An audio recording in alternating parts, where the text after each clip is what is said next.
लोमड़ी और बंदर की चालाकी। एक समय की बात है।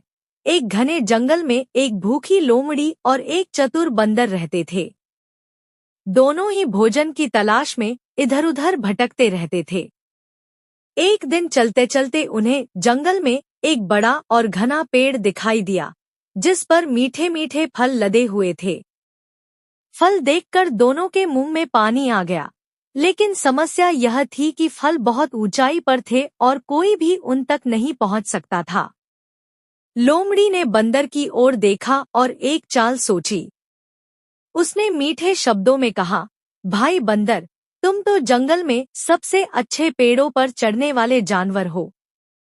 अगर तुम मुझे अपनी पीठ पर बैठाकर ऊपर ले चलो, तो मैं आसानी से फल तोड़कर हम दोनों के लिए ले आऊंगी। इस तरह हमें मिलकर स्वादिष्ट फल खाने को मिलेंगे।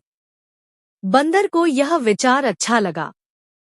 उसने सोचा कि लोमड़ी सही कह रही है।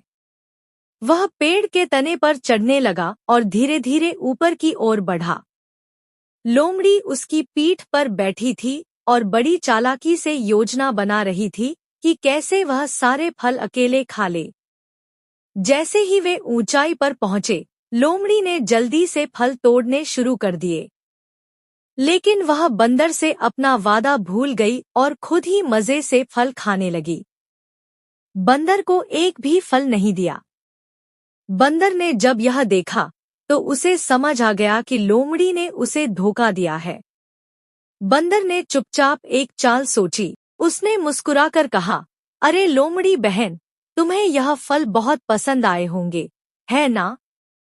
लेकिन असली मीठे और रसदार फल तो उस ऊंची डाल पर हैं। अगर तुम थोड़ा और ऊपर जाओ तो हमें और भी अच्छे फल मिल सकते हैं।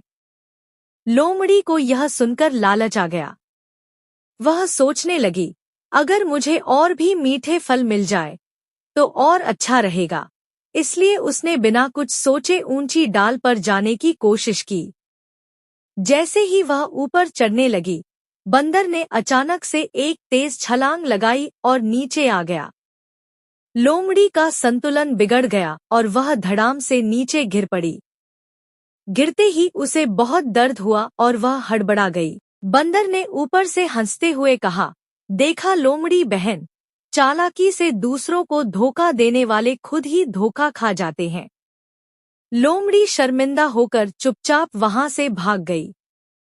इस घटना के बाद बंदर ने अकेले ही मीठे मीठे फल खाए और मजे से पेट भरकर जंगल में चला गया।